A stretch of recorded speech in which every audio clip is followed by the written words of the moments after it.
Welcome back to another episode of Pivot with Purpose with me, your host, Carla Ramirez. This is a podcast where we celebrate each step of our journey, finding our purpose. It'll look good, it might not look very good. It doesn't matter. It's your journey. Embrace it. I'm embracing mine. You can embrace yours. That's a really nice way of saying you just winging it through life. No. When you're intentional, I really mean being intentional. Yeah, you live and you learn. Yeah, but I think when you're trying to, you can be very intentional about finding what you're on this earth for. Like what you're good at, what truly sparks your interest, what really makes you happy, what really you enjoy. I think sometimes we just kind of go day by day seeing what falls, but you can be very intentional into what you put your time in to figure out what your purpose in life is. Have you been talking to my therapist? No, I've just been in therapy for a long time about this shit. Well, before we get started, we have a huge announcement for sure, baby. We're going to Tulum. It's done. It's over. It's booked. I told you guys it's booked. The waitlist already open for, booking already open for the waitlist. We have Tatiana. We have Angel. We have Megan. We have, I'm missing. So, okay. You guys have started to sign up. There are limited spaces. So now you can book. There's space for you to book. So make sure you go to synergywellnessretreat.com. You can book your spot up until October 31st. Today, you can put a payment down of $500 and then you will have November, December, and January to pay.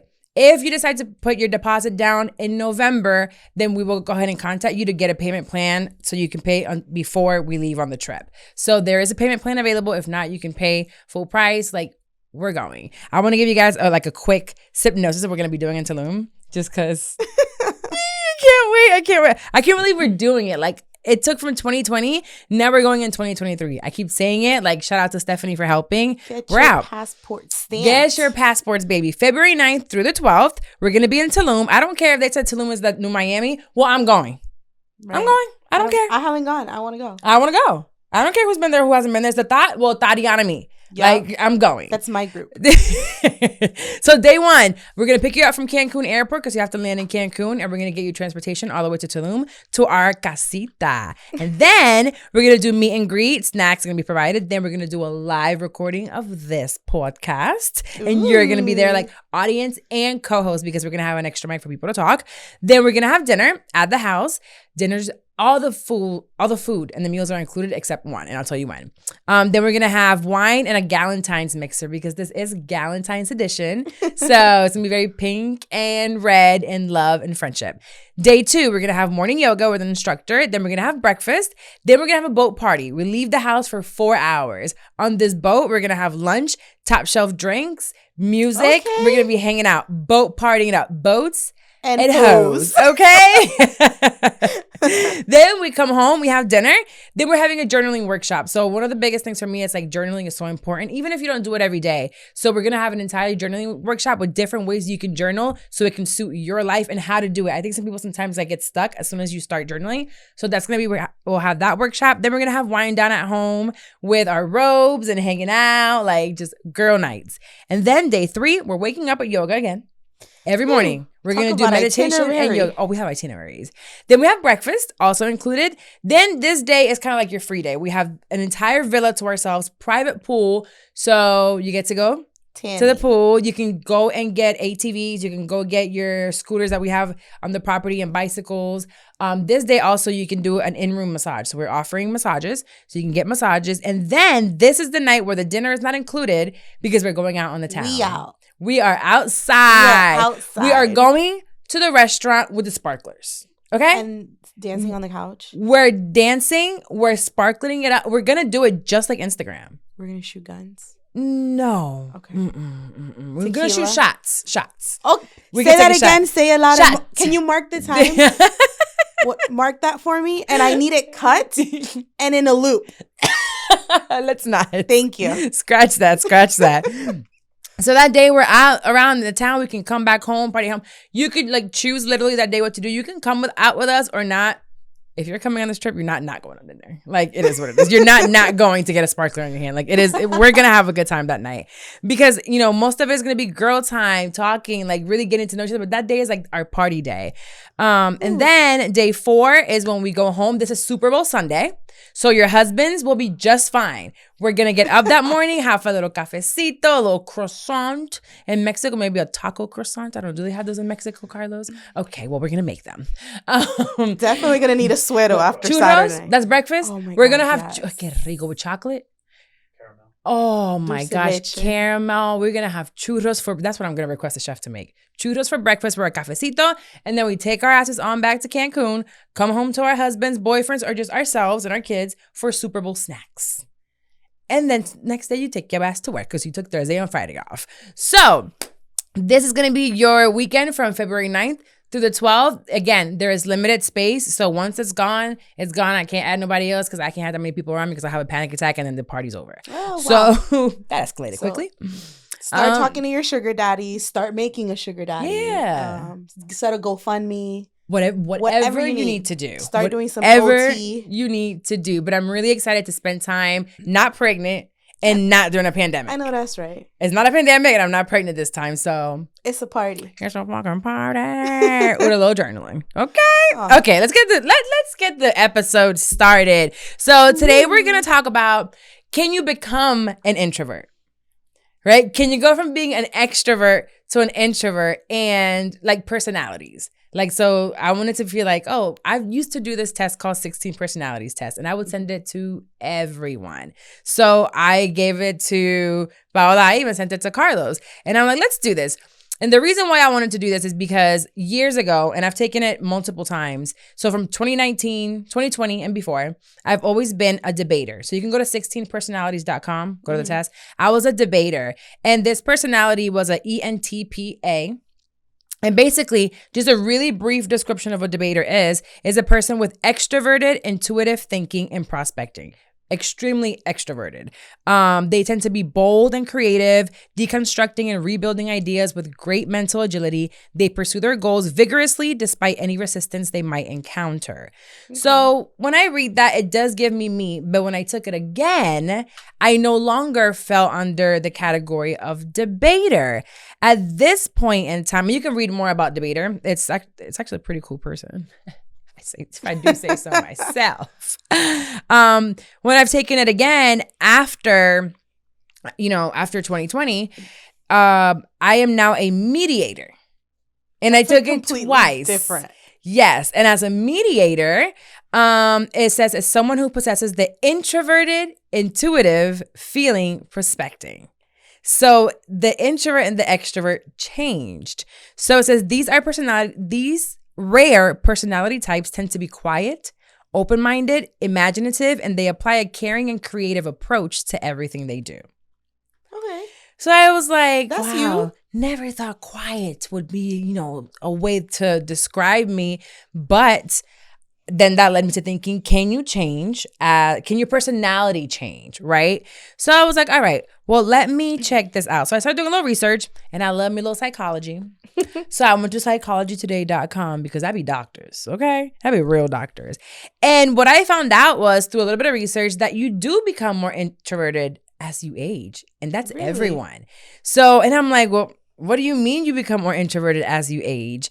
So before we get into that part, I want to know what yours was. I am a protagonist. Okay.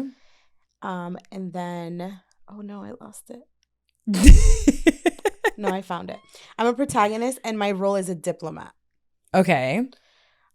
So with that being said. Oh, wow. I have your thing here. Okay, go ahead. I am a natural born leader, which to me that's weird. But it says, what does yours mean? You're a protagonist, ENFJ, correct? Yes. So you're in a person with extroverted. Yes. Intuitive feeling, judging personality traits. Mm-hmm. And I feel called to serve a greater purpose in life. Still waiting on that. You do. I'm still trying to find my big purpose. Your big, okay, like the big overall.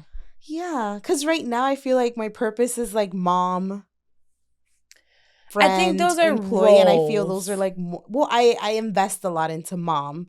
I invest a lot into friend. I invest a lot into employee. So I feel like right now I don't think I am doing like me. Mm-hmm. Like I don't feel like I'm living in my purpose. I'm living in other people's purpose. Okay. Or assisting in their purposes. Are you ready to want to take time to find that purpose? Like, because that's intentional. I know. It's super intentional to want to get to do that. And it can also be risky because you have to let go of a lot. Oh my God, yeah. Well, that and it's like I got to get to know myself again. Yeah. I have, like, very recently, my therapist told me that I needed to make a list of things that make me happy. And I was like, what makes me happy?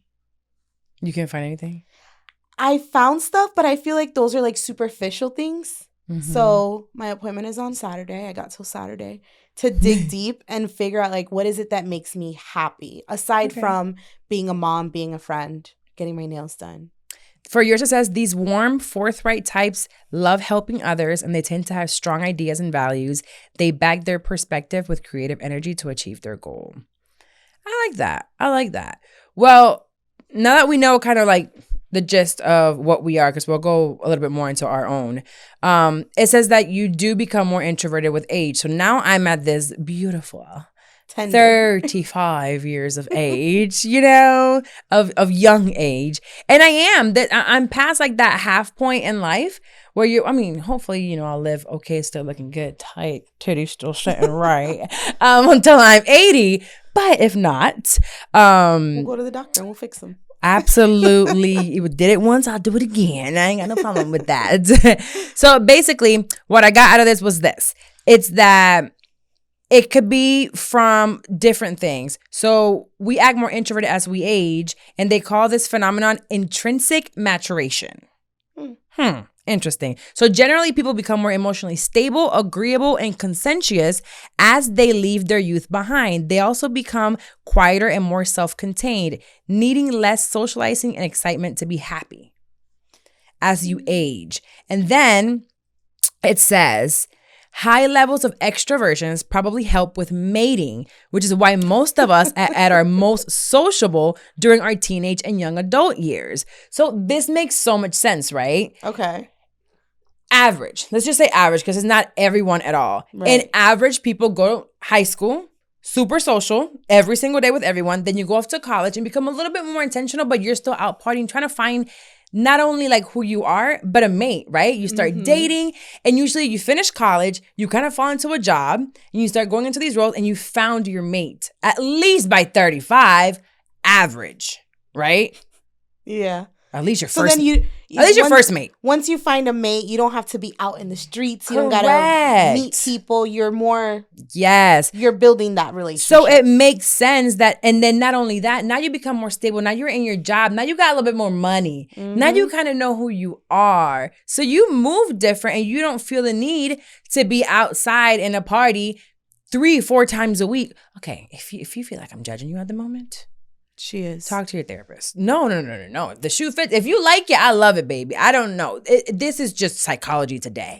All right? But psychology also says if you still do this shit, go to a therapist. Some people some people, that's their person. Like, they're very social people. Like, I have met people that if they're not social, for example, during the pandemic, it led them into a depression because they were away from people. No, for sure. So, yeah. No, we're not judging you for going out. That's some people need that. Well, yeah, I am judging. So there was this guy, right? So I had I found this white boy, right? And I was like, he's so fine. I am going to DM him. Okay. And I even hit up one of my, I got coworkers now.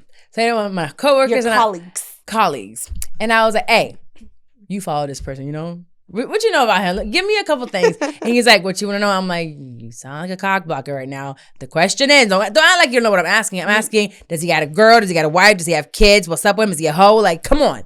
Give me the lowdown if you know him.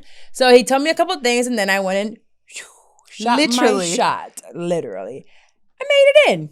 Had a little fun. We talked a few times. Then I started watching this person's profile. And every day. They're out. Mm-hmm. And I don't mean out like, you know, doing different activities. It's like out at the club. And like at a bar, like outside. And I am exhausted just watching his shit. Yeah, that wouldn't work. Like he'd be out like till 2-3 in the morning. I'm going to work when you are coming home. Literally. Literally. And I was like, even to go out on a date, you're outside. He's for the streets. Right. And then he's 40. Wow. So then I was like, okay, this is not what we're reading right now here. It doesn't apply to everyone, but I think it applies to most listening to this podcast, and that's who the fuck I care about. My demographic of people. You're usually, older. You've got kids now. You're doing what you're doing. So you do naturally become more of an introvert. And becoming more of an introvert is not necessarily a bad thing, We're settling down. You're kind of doing more things that you enjoy. You're happy. Yeah. Instead of looking for happy. Okay. And that's not to say, because you just said it, right? Your therapist is telling you to be happy. You're content and happy with who you are within the spectrum of having your own trials and tribulations and sadness and maybe bouts of depression or anxiety or just someone died or a job you lost, because sometimes we think you can't be happy and sad at the same time. That was August. That has been my last 10 months. There's so much to be grateful for. And so much to hate. But for sure, it's okay to become an introvert. So I found 8 things that show that you've become more of an introvert. But before we do that, I want to go over some of our strengths and weaknesses of our trait. Okay. So my 4 strengths are being empathetic. Okay. Being generous. Okay. Open-minded. Okay. And idealistic. Yes, that's you. I feel like that's me? Yeah. Okay. I like it. So 100%. We know what empathetic is. It says we're kind-hearted. Then generous, we succeed at other people's expense. They can feel called to share good things in their lives and uplift those around them. I love making sure that people that work with me, not for me, and that everything that I teach you, you can somehow, do more with it. Like, I'm ready for you to do a class for benefits. Everybody, before benefits enrollment time, like, she could kill. That's soon. It's in November for people. Yeah. December. I've been telling you about this for how long? Since before the summertime. I told her, listen, you have this is what you do. You're really good at looking at people's benefits and saying you should choose this, this, and this. This is how you can use it to the maximum. Yeah. I would pay you to show you what my company, the offer, and for you to tell me this means this, and this. Give me a breakdown, give it back to me. $250, easy. I would give it to you. Because you could probably you just said you spent, I don't know how many hundreds of dollars on Gucci glasses, and you're like, yeah, they end up being free. They're part of my benefits, but people don't use them. Yeah. So coming soon, maybe one day if she listens to me. What are you? Then generous, this one. Open-minded, tolerant, and accepting. I accept. I don't give a fuck what you do. With your time. As long as you don't harm me or mess with my money. Yeah. Or my children. Do you, baby.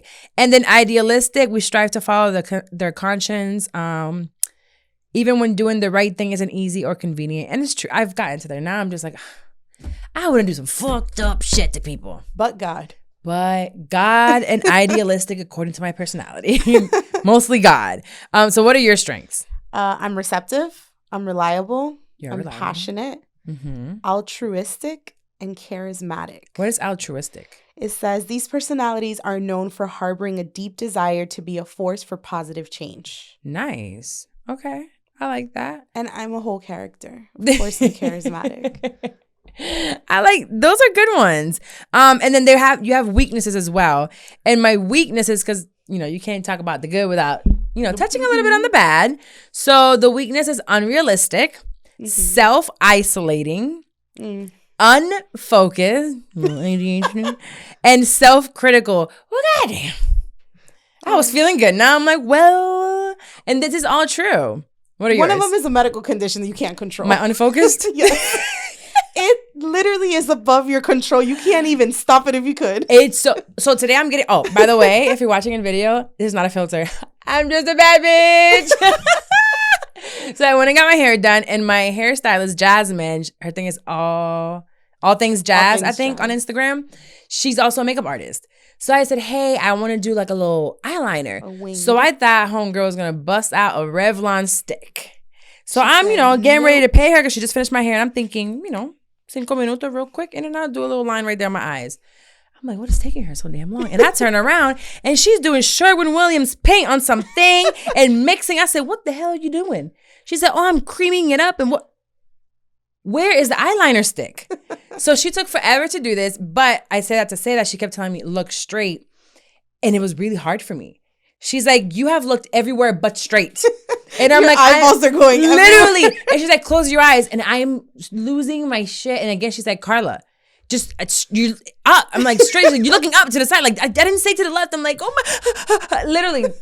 She was making fun of me, but couldn't sit still. I could not sit still. And I'm okay with my hair because I have my hands. I'm on the computer. I'm on my phone. But to sit there with my eyes closed and have her paint whatever she painted in my eye, whatever. All that to say I have ADHD and I'm a bad bitch today. Okay. All of a little eyeliner. You see how that happens? That's the filters. They put eyeliner on you. So I didn't know all you ever needed was eyeliner. Yeah. And you need lashes and eyeliner and you're pretty much good. Yeah, that's it. Mm-hmm. Amazing. Okay. What are your weaknesses? I'm unrealistic. Well, I didn't say anything. I'm unrealistic too. I am overly idealistic. Okay. I'm condescending. Well, shit. I know, that's what I said. But when I read the definition, I get it. What is it? It says people with this personality enjoy teaching others, particularly about causes and beliefs that matter to them. But at times, protagonists attempt to enlighten others may come across as patronizing. Like if you don't listen to what I'm telling you, like my trainings, when I have to train people at work, you've been on the phone when I'm training. You're condescending as fuck. You are. I've told you since day one when I heard you talk to them people. You would never be my I would never work under you. We would fight. But am I wrong? No, but we would fight. Okay, thank you. But I also wouldn't be as dumb Also, as I'm intense. That's a weakness of mine. And I'm overly empathetic. And that's 1,000% a weakness of mine. Yeah. Which makes you extremely susceptible to a narcissist. Thank you. They said, okay, just moving right along. No, I mean, and all of these weaknesses, it's nice to know them because once we see them, we recognize them. It's like, oh, when you're doing it, you can kind of see it. I was actually listening to Navigating Narcissism. I love me that. She's so good. I just love the way she does the podcast. And this last 2 episodes were about a daughter. They kept her anonymous. And it was a daughter of a narcissistic father. So she was she grew up within what he's not diagnosed, but the traits very strongly. And she was talking about her parenting and how with her first child, she, showed a lot of the same things. And I'm like, wow, for myself, I can look back. I had Ayana at 18 years old. So many things that I did, like, lose angry and going off and doing certain things that now I know that I'm trying to do different with Psalm. But it's like, fuck, my bad, girl. Take this car. But no, really, I'm trying to do better. But it's crazy how we're susceptible to that, and then we grow up and we act that way. It's like nurture versus nature. Yeah, that's some boo to the shit. Well, what are 8 ways that 8 signs, that you're turning from extrovert to introvert? Whether it could be from different things. Can I guess? Some of them? Yeah. Yeah, but there was one more thing that I wanted to bring up because some people were like, oh, can your personality change? Is it even possible to do this, right? And one of the things that I saw was you can. It could come from age, environment, impactful situations, trauma, or lifestyle change. Yep. So essentially it's anything, but you can think back to these big pivotal changes in your life. Age is one of those that's huge, right? Your environment, depending on where you move, is going to make it. And then trauma for sure. That one, I was like, well, that makes sense because that's when mine changed after extreme trauma. Okay, so 8 signs that you're turning into an extrovert. What do you say? You are happy with having less connections with people. Ooh, I believe that's one of them. Hold on. When... Like you don't need to have a whole bunch of friends. You just need a good solid circle of friends. So basically it's most of this condensed. Okay. So it's, you basically got it right, but it's all of them. So the number 1 is you've turned into a huge homebody. Now you're like, I know, I like my house a lot. You love your home. I love being home. I've never seen you, like, I think now more than before, you're more invested in your home. You got a new pillow? What pillow? For your bed. For my bed, I was like, what? I got my pillow still. Fuck you mean? We're 35 years strong. We're not breaking up. No, not that pillow. I did. You die about that pillow. I put a pillow in. I really need to get this kitchen done. You decorate, like your room is somewhat styled and decorated when it's a done. little, yeah. I like being in my room a lot. My living room, the part with the... Anyways, love my home. So you become a homebody. Love that. Love it, love it, love it. So you're happy like at home watching Netflix. Yeah. You're content just relaxing. I see Kitty. I can't wait to get home tonight. Your phone annoys you a lot. Your phone is on Do Not Disturb all day. And I upgraded my phone and I did not change the, what's it called? The little feature where sometimes when people call, you can call me back to back and then it'll go through. Yeah. I said, you know, fuck that shit. Nobody can get through. I put Ayana. I know, they're calling me. Even the baby school call because we need to pick them up and they're called Paola. They ain't getting through. Nobody is, but that makes me seem like a bad parent. No. Let's go back. You have I have the number for the school to come through, but the teachers be calling from different cell phones. I'm not adding all these motherfuckers in. Like, no, just leave a message. I'll see your text. So yeah, my phone does annoy me. Yeah, it does. Yeah. Although I'll be on Instagram. But that's not like someone calling you or wanting But a lot you. of the time I use the other phone. Because nothing's going to come through there. Maybe a text message. And I'm okay with ignoring a text message. But no. Anywho. Number 3. People ask if you're at home and assume it means you're not busy. But this is so real to me. Because people are like, oh, you're home. I'll be busy at home. Yeah. I find things to do at home. Like a lot of things to do at home. Some is a part-time job. Yeah. And me watching a movie means I'm busy. Like, no, for listen, you decide what is busy and what's not busy. Me sitting outside in my patio outside smoking, high as hell, busy as fuck. You're busy. Yeah, like hella busy. Small talks make you impatient. Girl, I've seen you run away. I have seen you beeline. I have seen you leave. Yeah, that's true. I do have be out. I'm like, I know. And that's also probably why online dating has been so hard for me. Because that's whole like that first phase of talking. You do not like those pointless, how is your day? I don't. What do you like? No. What are your morals? I know, but I am right now talking to a new guy. Okay. I'll update you guys in a minute about my new Billy. So yeah, small talk, don't want it. Don't care for it. No. You'd rather have more in-depth conversations. Hello? Let's just have meaningful conversations that make me feel something. Like, I want to feel something and get out of it because I love to learn. So teach me something. This new guy, this new Billy, he's a welder. I didn't even know what a welder was. I had to look it up. Look at you going blue collar. Yeah. Union job. And he lives 2 miles away from me. Pension. Yeah. Today he was like, yeah, the power went out, so we didn't have to go into work. I'm like, I love impromptu days, like off days, but I was at work. You're very selective about who you spend a lot of time with. Yeah. Super. Do you feel like any of these apply to you guys? You're still very extroverted. I'm super extroverted. My phone doesn't. You see, I pick up my phone. If it's the wrong number, no, you got the wrong number. Okay. Okay, let's go back to that one real quick. You're very selective about who you spend your time with. It is so important because my energy, I feel like my time and energy Your time is so valuable. important. Oh my God. Yeah. I was talking to Mandy yesterday. Her time is important. Listen. Her time is important. Amanda. And I'm going to have her on the show probably in the next couple of weeks. We're going to do an episode together. But we were on the phone and we were telling each other how disingenuous, is that a word? Or how fake or how bougie it feels every time we have to tell someone, yo, you need to hit up my assistant to get on my calendar. Oh, you've got it down packed. You say it now with no issue. It's not bougie. So I say it. But let me tell you, every time I say it, it's kind of cringy. Why? Still, because it's like, bro, really, you can't just, because people, especially people that you know, right?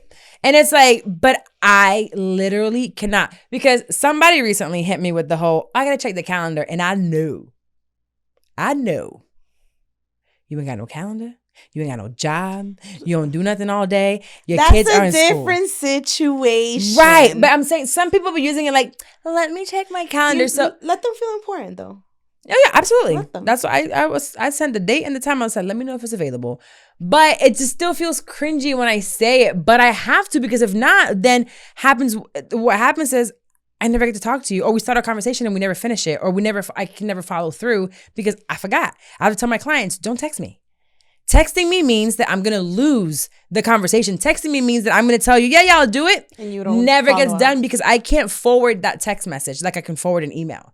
You know, I can't see somebody in a text message. So that's why that's so important to me. It's not cringy. I value being an executive assistant. / what else am I? Everything. Babysitter. A, B, C, D, E, F, G. Yeah. H, I, J, K, L, M, N, O, P. Okay, number 7. When an event gets canceled, you feel kind of relieved. You don't start getting dressed till 30 minutes after the event started. Carla, who's here at the Hi Hello Labs, hit me. He said, "Oh, I hate to ask you this, but can we do it 30 minutes later?" I'm like, wow, he's amazing. This means I can take even longer. Doing nothing. I was just sitting there and I'm like, wow, he hates to ask me this anytime. You are the definition of be ready to, you don't have no problem getting out of your clothes if you got dressed. Oh my God. I have a problem with that. Is it in my pocket? Can I just show you what I grabbed out of the bathroom? Is it in my pocket? Fuck, where'd I put it? Damn it. No, that's fucked up candy. Is that your emergency Damn candy? it, where'd I put it? What was it? Check your upper pockets. I'm gonna find it because I said I was gonna show y'all. No, I've seen you. You don't get upset when someone cancels on you. Be like, oh, fuck. Can't find it, but I have it. I went to the bathroom here. You guys know we record out of Hi Hello Labs, y'all. They had makeup removing pads, individual packets of makeup remover. Neutrogena. Oh, yeah. I grabbed one. I cannot wait to take this shit off the second that he turns off that camera in the second episode. But you look nice. I don't give. No me siento como que so much on my face. So we're not getting a drink today? Well, now that you mention it. You want to? Yeah. Okay, we're gonna do that. Okay, fine. Considering we haven't hung out since... Have I hung out at all? Did you go eat twice? Where? With Sam? And you could have invited me. No. First of all, one of them, she was supposed to be fucking. If you want to call me out. And then she's like, you didn't invite me. I didn't know he canceled. HIPAA! My personal information. Do you think I'm going to call someone when they specifically told me I'm about to be with someone? Yeah. And I'm going to be like, well, hey, me and Psalm are going to go get tacos. Do you want to come instead? I can't give you what he gives you, baby. And neither can these tacos. So go ahead and do what you do. You got to let me know that happened. Like you, and I hope nobody asks me about this in my DMs. Try to put this on me. It'll be ignored. You with somebody. She literally sat there and was like, how dare you? You have not hung out with me in a while, and I want to hang out. I'm down for a drink after here. It's still light outside. It's still early. We came midday. She actually didn't go to work today, guys. I mean, she did, but she left early. Exciting. All because of my benefits. Now we have, because of her benefits that she's going to help you with. She didn't lose any money. Okay. Number 8, to finish this one off, is you always have the best ideas whenever you have some alone time. Yeah. Oh my goodness, I get the best ideas, and then it's like I'll call her or I'll call Mandy. There's so many times that I've called Mandy out of nowhere, and I get pissed when she's recording because she records so much. But I'm like, oh, I gotta tell you something. And she's like, I'm recording. I'm like, damn it. But I get these bright ideas, like I'll be outside or just sitting, taking a shower, taking a shit. You get a lot of really good ideas while you're taking a shit. Kid you not, because I'd be constipated, so I'm there for a long time. So I have time to think because there's nothing else to do. Okay, moving right along. All those are true, though. And that's all you. Yeah. You are 1,010%. Became a lot more introverted. You're like 2 cats away. But I will say that I feel a lot of the signs of the debater coming back. And which is why I know that a lot of this introvert stuff happened due to trauma. And I know that I'm working on that trauma because I work with Little Sean now. Mm-hmm. And every morning, I remember one of my things about being a debater was I love to debate. And I love for you to give me a point of view, and I would always play devil's advocate. And I know that I annoyed so many people with that shit. But now whenever he's like, well, what about this? And I'm like, whoa, no. And I don't even care. I wouldn't even be truly like passionate about this thing. But if I have another point of view, it's over. It's over. I'm going to give it to you. So every morning, it's 5:30 in the morning, and we're going back and forth. About random stuff. Random shit. Random, usually like... That keeps your mind sharp, though. Yeah? I'll be sharp till I'm 100. Because it's coming back now. I had stopped doing that because debating caused friction and fights, and I couldn't have an opinion. And it was just, just wanted to pull my fucking hair. I'm like, I'm just talking. I'm the opposite. I was super extroverted when I got into my relationship and everything. I became super introverted, and now I'm starting to be the extroverted person again, and going out and having fun. Like I was tell you all the never time. out all the time. No, I love going out. Like, I don't need to be out in the club every weekend. Like, that's not it. No, just doing I stuff. love to do even stuff if it's like SeaWorld, Disney. Yeah, the farmer's market, Mhm. a store, this, that. And I like doing that. Going to the museum. I love that my daughter loves all that stuff because that's my road dog when I want to go out. Right. And like, there's times you call me on the weekends and I'm out. I've been out since 9 a.m. Yeah, I know. And I've been stuff. in since 9 a.m. But no, yeah, you definitely, like, you like being around people. And I was never too much into that, but my extrovert always will come out from, like, the debating. Yeah. I really was. So I'm starting to, like, I'm happy that I'm doing that. And I'm sure taking the job to radio, because like I told you guys before, radio it was a move for me for a few things. And all those things that made me do it, none of them was money. I think some people are like, oh my God, you're rich. No, bitch, I'm not off of it. But I'm rich in so many other ways with it. Yeah. It's allowing me to be around people on a daily basis, right? I just did, oh my God. I talked about it on live. I just hosted an event. It was called Truck or Treat. And it was all these kids in Longwood. And I'm thinking, kid you not. I think they were very vague with me on purpose. Good job. I know. Anyways. The way they painted it, which is not on purpose, I assumed that it would be maybe 500 people. I would say maybe 40 kids in costumes. I was just hosting the kids costume contest. So if you think 400 people, that's a lot of people. Yeah. 40, 50 kids in costumes. That's a Puerto Rican party. That's a Puerto Rican wedding. Yeah. It's a big event, 400 people. I get there. And I'm trying to find parking. There was police. Mm-hmm. There was traffic people. I said, oh my, this is a festival kind of. Right. So I called and I said, well, where do I park? I'm thinking I'm going to park my car next to the tent for the radio station. There is a stage. Mm-hmm. A stage with a green room. Mm-hmm. I said, oh my God. When we get the email, they were like, congratulations, Carla, you did great. The city of Longwood said they loved you, blah, blah, blah. There were almost 4,000 people there.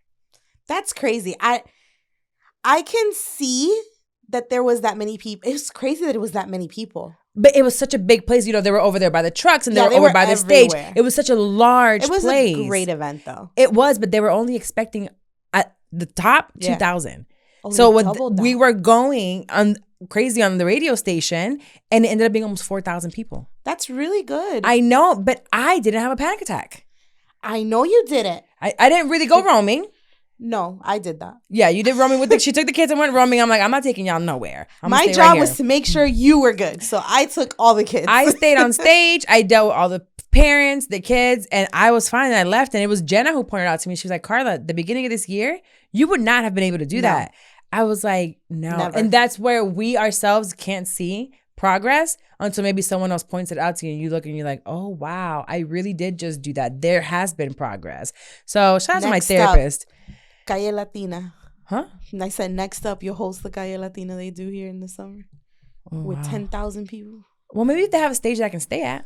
Yeah, they have several stages. Yeah, I can stay at the stage. We can do that. Cool. But that did just happen for Halloween. And what was something else I was gonna go on? Oh yeah. So then that's it. What time? How much time are we at? Perfect time. Look at this. I make these outlines so damn good. Cut this shit out, Stephanie. It's not part of the fucking episode. Okay. Damn, I should have had her here taking notes. Fuck. All right. So before we move on over to our questions and advice, we're going to talk about BetterHelp because I just said that I did this event and I wouldn't have been able to do it if it wasn't for my therapy. I know that we can read self-help books and all that helps. Journaling helps. I think it's a combination of things, but what helped me get to all those and figure out what was best for me was BetterHelp. So I want you to go to betterhelp.com/PWP. You're going to get 10% off to get therapy from a professional. So it's virtual. Last episode, Michelle talked about how there's groups. Did you know that? Oh, group therapy? Yes, group therapy. In BetterHelp? Yes. What? And you find whatever trauma you're dealing with or whatever situation you're dealing with, and there's group with all these people that are dealing with the same thing with a therapist. I don't want that. Yeah, so She said it was an addition. She was like, it was nice going into one of those and hearing other people's stories. So I guess it's kind of like being in a cohort, and you don't have to say much other than be like, oh, that person sees me. She said she felt seen and felt her feelings validated in these group meetings. So I haven't tried it yet, but I think I'm going to try it this week. Look at you being extroverted. Well, it's virtual. Yeah, but there's more than one. Yeah. Virtual, I don't mind too much, but yeah, you're going to get a therapist within 24 hours. So sometimes when you're doing things in person, you have to wait for weeks to get into a therapist office. So within 24 hours, you get someone. If you don't like them for whatever reason, you can change right away. There's no cost to you. And boom, you have a new therapist. Try a new therapist and see if that gets better. There is financial aid. Please, please, please, please, please utilize the financial aid. They're going to ask you a set of questions. Answer them truthfully. Let them know that you really need the help, and they will make that price very reasonable. So again, that's betterhelp.com/PWP, like pivot with purpose, just in case. And it's also in the description of the episode. So we're going to go into our questions. If you want to ask a question, you want advice of any kind, because I'm an expert, email us at askcarlawilmaris@gmail.com. So that's askcarlawilmaris@gmail.com. So let's get started. This one is, it says, my boyfriend and I were drinking at a party. Mm-hmm. My roommates and I were having, and he had too much fun. I've known him for a couple of years, but we recently just started dating. I tried to get him to bed, but he shoved my face into a door and started screaming at me. Excuse me. Whew. My friends then restrained him, and he put one of them in a headlock. He does not remember the incident at all and apologized profusely. He also offered to not drink around me anymore. This is very out of character for him, so I'm not sure what to do. Should I even end this relationship? For context, I'm 28 years old. Girl, if you don't get your young, perky-titted self out of that situation, out of character, once someone shows you their character once, that's their character. You don't just trip into someone's face. That's an intentional thing. Girl, there are so many you are still young, healthy, and still happy and not traumatized. Get out. Okay. So here's a few things I will say. She did say, and then it was a little bit more, I just condensed it, that he's not a huge drinker. It's the first time he's ever blacked out and drinking. How does she know that? I guess trusting that him and his friends are telling the truth. Is the first time he's ever blacked out, and he's in times she's been with him, he's never been a big drinker. Okay. Like light drinker. So I can look at that. She said that after he apologized, he offered to not drink around her anymore. But he's still gonna drink. You know may what? Come home drunk. I didn't think about that part. Maybe, okay. So here's my thing. Mistakes can happen.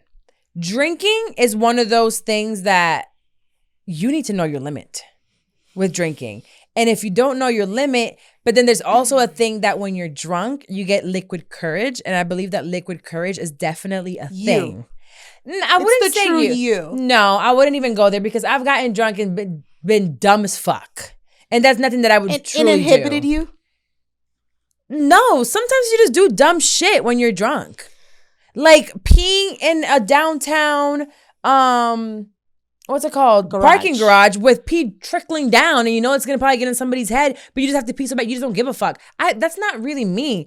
You just don't give a fuck when you're drunk. It impairs your judgment. That's what alcohol is. I think I just feel triggered by the fact that he hit her. Yes. Because again, this is just my personal experience. If they do it one time, they'll do it again. They're gonna do it again. They will apologize. They will kiss your feet. They will promise to never, ever, ever do it again. And it's only a matter of time before it happens again. And this time they're not drunk. They're sober. They're just angry. So that's my thing. I hear you. She also said she's known him for years, but they just started dating. So this is her first time seeing him in a relationship. And I will also say, I was friends with someone for quite a bit before we started dating. And the dating person and the friend person was two different things here. But then here it says that he treated the friend the exact same way. So I'm like, oh, so this was a all around thing while he was drinking. So because I'm trying to not be so like, break up with him, but break up with him, I would say be very cautious. He needs to know his drinking. And this is one of those things you're kind of like on probation. in a way, right? I would like to give people a chance to redeem themselves. I don't want to live a life where it's like you did something, unless it's something like a big red flag, and I'm going to be like, I'm seeing this, I'm seeing that, and we put things together. No. If this is the only red flag you've seen this incident, maybe give it a chance and see how's he doing with his liquor. And keep that in the back of your mind to see if it gets any better. And if you see the same mistake again, then now you know, I gotta go. Because I just don't want to live my life always cutting people off because of what somebody else did to me. I don't know. This whole that's a hard non-negotiable for me. Hitting? You put your hands on me. I only say it because he was drunk. I mean, being so fucking drunk, blacked out. It is stupid though. It's like, why can't you control your liquor? We're in our 20s. That's where, again, with me, this is a hard negotiable no. I don't care if you were drunk. I don't care if you were this, that. Like, trust and believe that when I talk to people, like the person that I'm talking to now, I've said this, like a hard negotiable. If I feel that you are doing this to me, no. Because it's only a matter of time before it's like you said in the last episode, they start chipping at you, and you start allowing stuff. And now at 33, I know, I can't let someone do that to me again. So if I ever feel, if I ever feel like you're like towering over me to make yourself bigger, to intimidate me, God forbid, put your hands on. Like, there's no conversation. You got that. You won. You're right. I'm not gonna fight with you, but I'm out. Yeah, I think that would definitely be under. In a situation like that, we're getting into an argument, we're having a conversation. There's no way in hell you're gonna try to overtalk me like you just said, because no. But I don't know. And this is such small context. Yeah. That I'm like, if this is really the truth and this is all there is, I would say give him another chance and be very cautious with it, and But if there's more to this, more bedazzle to this story, I would say it would probably be a good time to end it as a relationship, and then find somebody else who can control their fucking liquor. The fuck? Drink water, baby.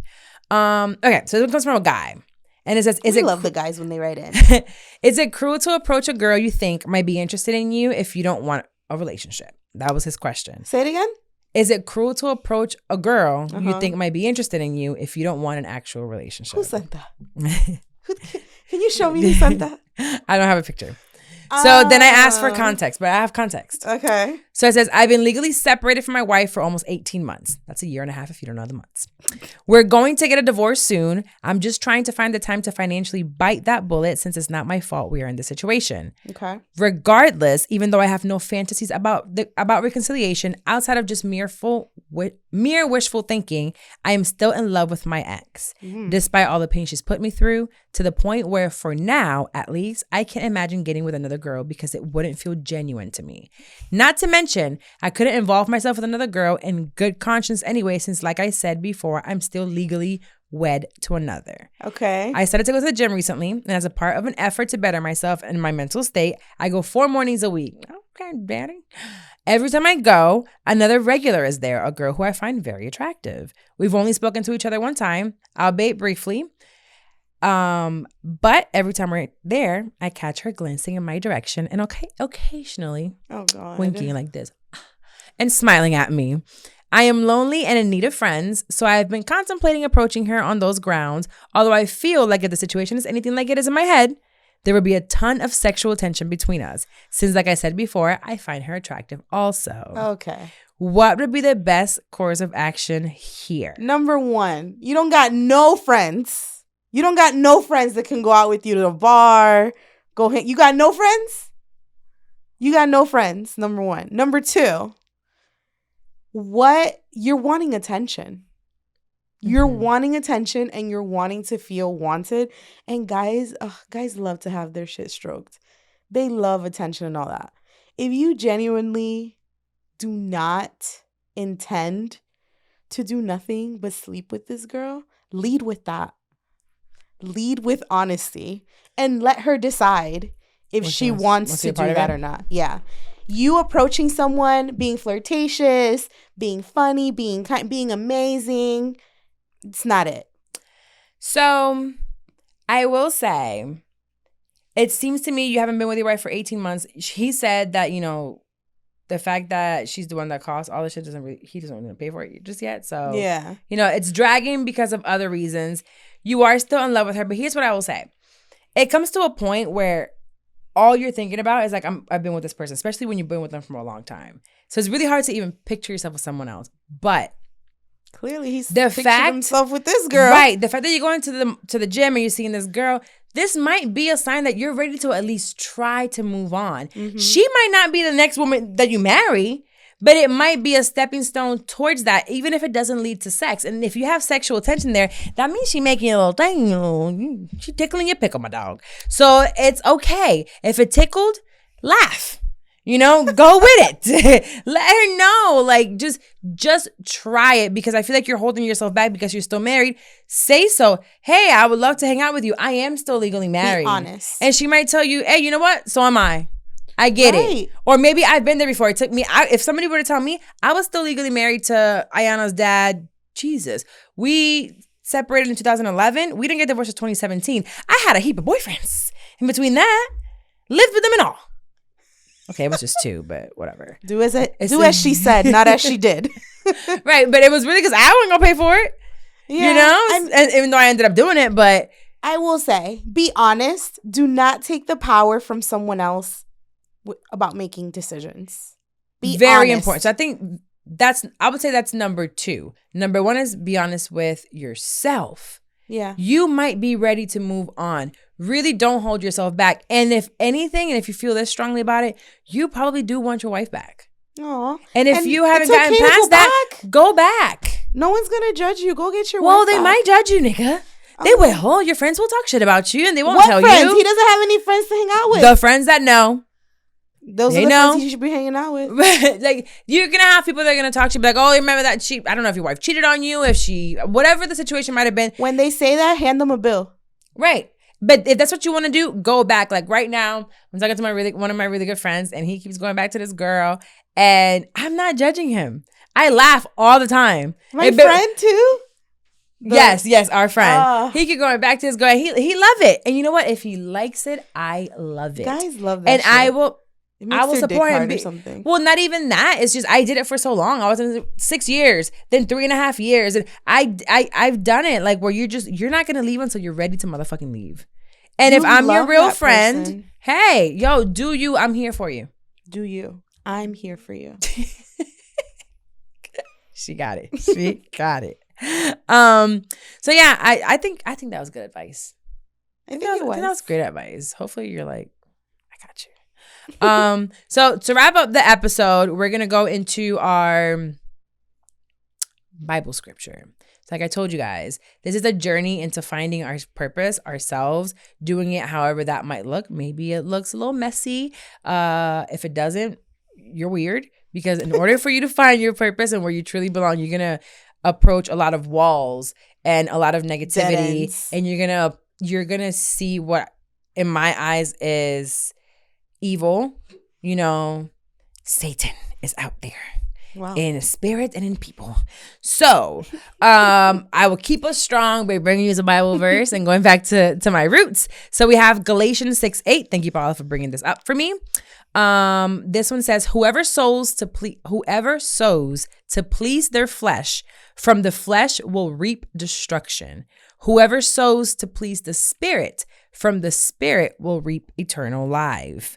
Oh, actually, love that you brought this up. Thank you. And you picked this one because as I posted a reel from last week's episode where I confused Iced Tea and Ice Cube, is that I know who they are. It was just, I confused the two. Slip. And it's Ice. It's not like it was Drake and President Obama, Ice Cube, Ice Tea, same kind of time-ish. The point is somebody got upset and said, why do radio if you don't know music? I saw that. Did you see my response, baby? She said, the Lord, what is it? The Lord calls those. I shall read it to you because I was like, I'm going to read you and I'm going to read you without cussing at you, baby. I'm going to read you with the Lord. And this is what Galatians 6:8 really means. It says, his name was @SaluteTrue. Oh, so I added him. We're adding him. I said, well, sir. Because God doesn't call unqualified people. He qualifies those who he calls on and have been called by him.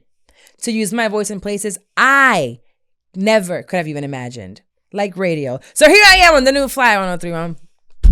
Orlando's hottest hit music. Monday through Friday, 6 to 12. And I'm here on Pivot with Purpose every week. And Carla said, shout out to me. I shut up every week. Paola, hound me. So back to Galatians 6:8. So basically, when you try to please your flesh, and that's what you're going to reap. And sometimes when we please our flesh or someone else, another person, trying to make them happy, do everything for them, we're going to reap whatever they're going to give us. And as humans, we are absolutely 100% bound to fail. Yeah. So we're going to fail ourselves or we're going to fail someone else. But when you sow and you really put it into the universe, into God, what you want him to do for you, when you focus on what his purpose is for you, doors will open and you will reap eternal life. You will reap the benefits of that. So for me, that is door opening up with new clients. That is for me being able to have Paola next to me saying, you know what, I'm here to, she just said earlier, I love executive assistant. The thought of me doing that for someone else, it's cringy. Even doing it for myself, it's cringy because my mind would be all over the place. You would tell me to do something and I'm already going to forget. I'm just not good at it, right? Yeah. So that's what that means to me. That means that, should I talk about, how much time are we on? Okay, maybe I can say the story real quick. Okay. But because of this, I said that me following my journey of what God wants me to do, right? And I've been very intentional about this. I am no longer getting in my way and going for what I want to do, but for what God wants me to do. So doing that, I have brokered two of the biggest podcasting deals Shout in out. my life. I had a $40,000 deal a couple of months ago for 8 episodes.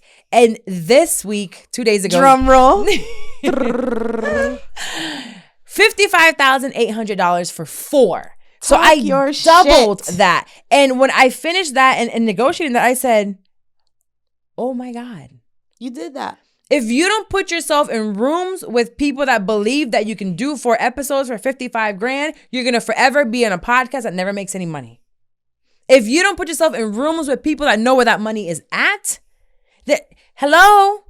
You have to put yourself in those positions and you have to take that risk. And I can't tell you how many times I am taking phone calls. I do things and I don't feel qualified. I don't feel qualified, but I show up and he qualifies me. When I was in that phone call, brokering that, it was over a phone. I said, ma'am, you got to call me about these numbers. When I see that, we got to talk on the phone. I want to hear you tell me that because I don't want to feel like I'm misreading the fact that you're negotiating this with me. I didn't feel qualified. I didn't feel like it should have been me being on that phone call, but it is supposed to be me. And again, this is, the devil, like the devil and the angel talking to me like, you're not supposed to be doing this. Yeah, you can't do this. And it's, yes, I can. And I've done it before and I want more and I'll do it again. And it's going to be for more next time. And it's going to be for more and multiple for different people. And it's gonna happen, but you have to believe that God will take that there. If you believe that you can make your own strength, you're never going to get there. So that was Galatians 6:8. I love that one, friend. I've been coming through with some heat from the Lord. The Lord is working through you to get to me, to get to y'all. See? It takes a village. It takes a village. He said he wanted, is it apostles? Mm-hmm. Apóstoles. Yeah. Mm-hmm. So I'm one of them. One of the 12. The new ones from 2022. All right. We'll wrap up right now before I start lying to y'all after I talk to you about Jesus. This is Pivot with Purpose. Do not forget to go to Synergy Wellness Retreat, ladies, if you want some more of this for 4 days. Ladies. Niggas. Because there wouldn't be gentlemen that would be trying to get in. Niggas. No. Oh. You're not. But. Maybe. One day. You never know. You can come to Tulum. We're going to be there February 9th to the 12th. So maybe when we go to the dinner, you can pay for our tab. Got you. I gave you something to do in Tulum. Boom. SynergyWellnessRetreat.com, ladies. It is open right now and it's in the description of this episode. Deuces. See you next week. Bye. Bye.